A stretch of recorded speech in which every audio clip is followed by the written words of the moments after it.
Welcome back, everyone, to more NASCAR Heat 4 content here at Nitpick Gaming. In today's video, I wanted to, first of all, bring your attention to an article that was released recently by Matthew Kato at Gameinformer regarding 5 important improvements for NASCAR 4, and then give a few thoughts that I have about that article.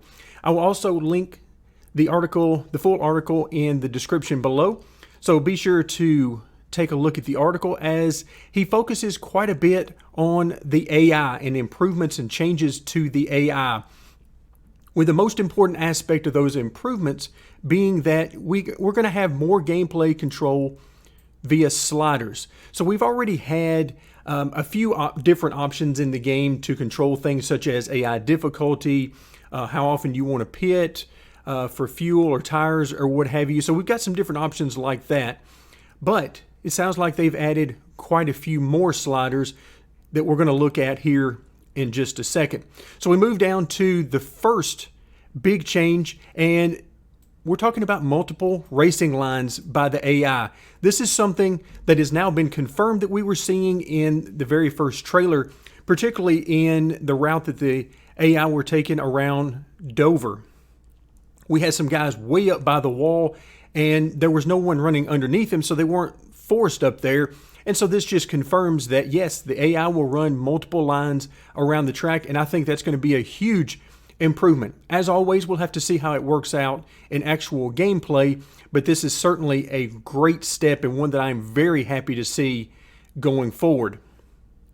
So he also talks about long-term advantages of using a different racing line. Obviously, part of what you have to do in racing is go where they're not. So this is going to add some really interesting strategy to which line do you choose. Is there somebody running ahead of you in your line? That kind of thing. Next, we come to one of the sliders that he talks about in running with a pack.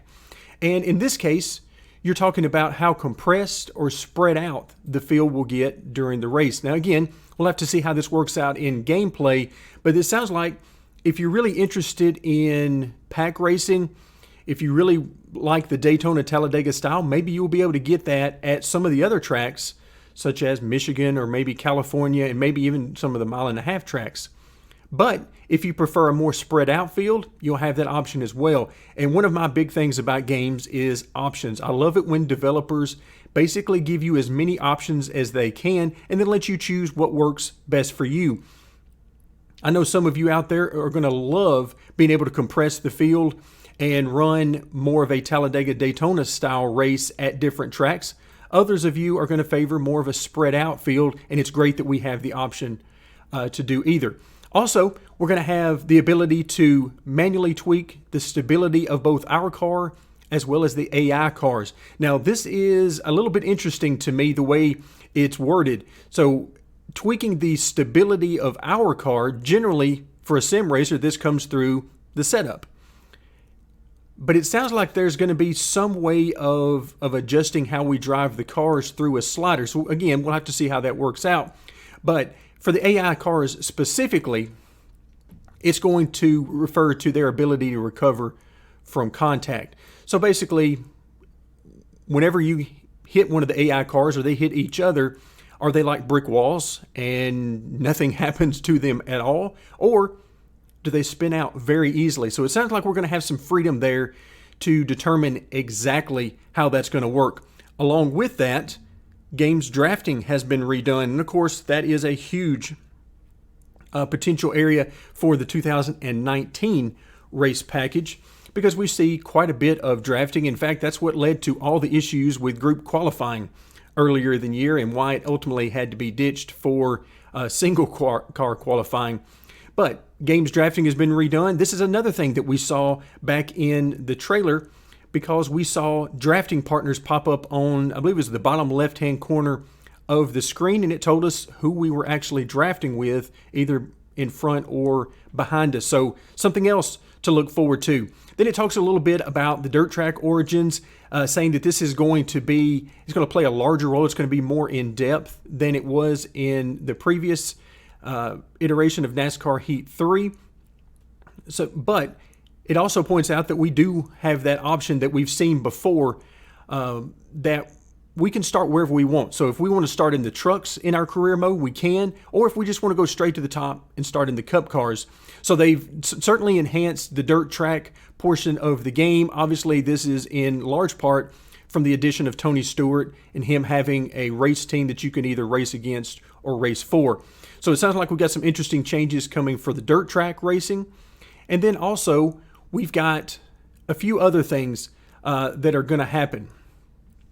It sounds like, and this is something that is very important to me and very near and dear to me in my sim racing experience, and that is fuel and tire consumption. Not so much the fuel, but more the tire consumption. And it says it can be tweaked by sliders. So in the past, we've had either normal or up to, I believe it was 4X on fuel and tires. So they've been combining those, and I really want to see if we get some actual tire wear. And everything I'm seeing in this particular area of the article seems to say exactly that. So AI lap times fall off more realistically, bringing them on par with those of the player. So those are things that give me hope that maybe we're actually going to get some tire wear in this game instead of being able to run every lap like a qualifying lap for basically the entire fuel run. So we're going to see how that goes.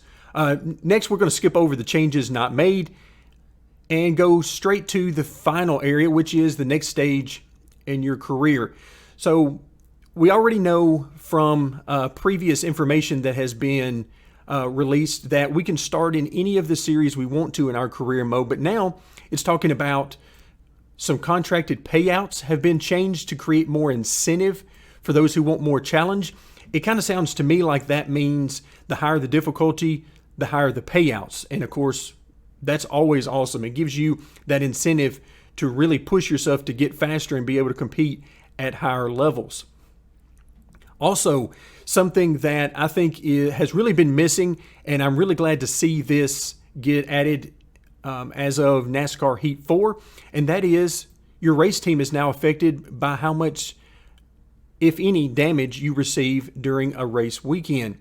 So, for instance, here in the article it says that if you are able to go an entire race without any damage or maybe minimal damage, then you'll get a clean race bonus, which could get you a higher chassis rating, for instance, going up from 70 to 75 or something along those lines. So I really like that. It's going to help us to focus on clean driving, and if you choose not to, then you're going to have to pay the price for that.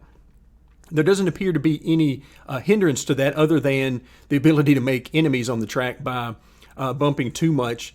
But I am glad to see that there is an added element this year that will reward guys who are trying to race clean. So with that in mind, that is a quick overview of some of the things that stood out to me in this article.